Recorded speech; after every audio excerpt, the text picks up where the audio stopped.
Bapak, Ibu, dan Saudara yang terkasih dalam Tuhan. Senang kita bisa berjumpa lagi dalam Sapaan Gembala hari ini. Mari sebelum kita akan bersama-sama merenungkan firman Tuhan, kita berdoa. Tuhan, terima kasih untuk hari yang baru yang Tuhan berikan bagi kami. Dalam rahmat penyertaan Tuhan untuk kami sepanjang hari ini. Kami menyambut hari ini dengan penuh ucapan syukur.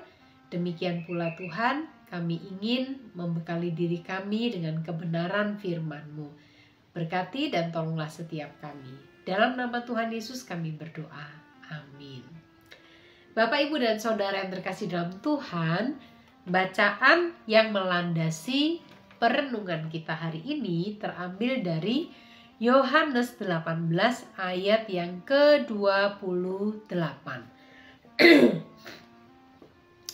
Sesudah itu mereka membawa Yesus dari Kayafas ke istana gubernur. Waktu itu dini hari, mereka sendiri tidak masuk ke istana itu supaya jangan menajiskan diri sebab mereka hendak makan Paskah. Bapak, Ibu, dan Saudara, dalam hidup ini banyak orang bisa berbuat sesuatu, memutuskan sesuatu. Tapi tidak banyak orang berani bertanggung jawab dengan keputusan dan tindakan yang dilakukan. Kenapa? Karena tidak semua orang siap untuk menanggung resiko dari pertanggungjawabannya.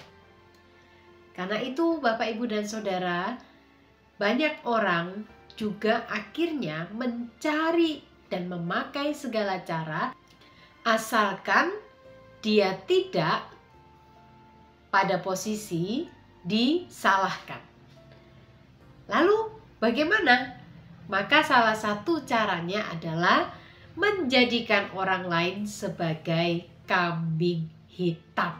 Ya, sebagai kambing hitam. Ini sebuah istilah di mana orang lain akhirnya dipakai atau diperalat untuk sebuah kesalahan yang tidak diperbuatnya.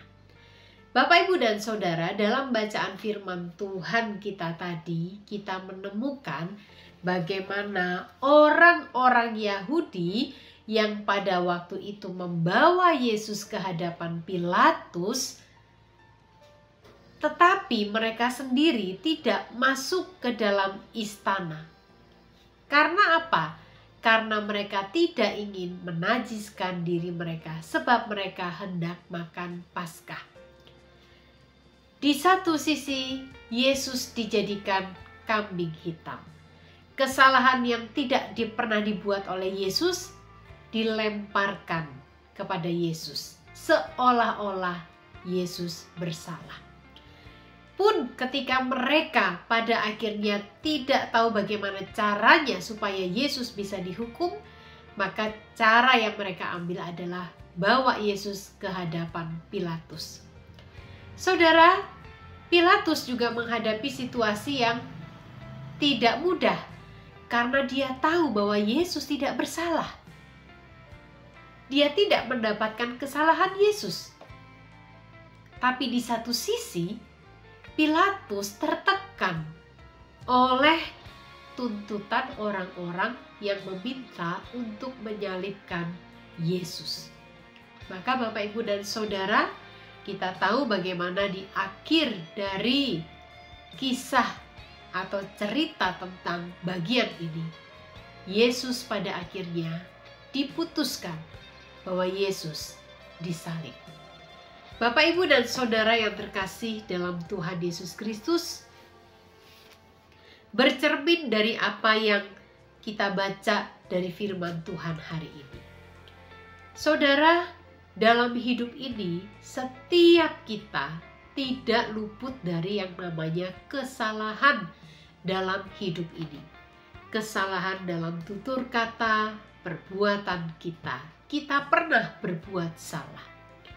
Tetapi hendaknya kita tidak mencari kambing hitam atau menjadikan orang lain sebagai alat untuk menutupi kesalahan kita, karena kita sendiri tidak siap untuk menanggung resiko dari apa yang kita lakukan.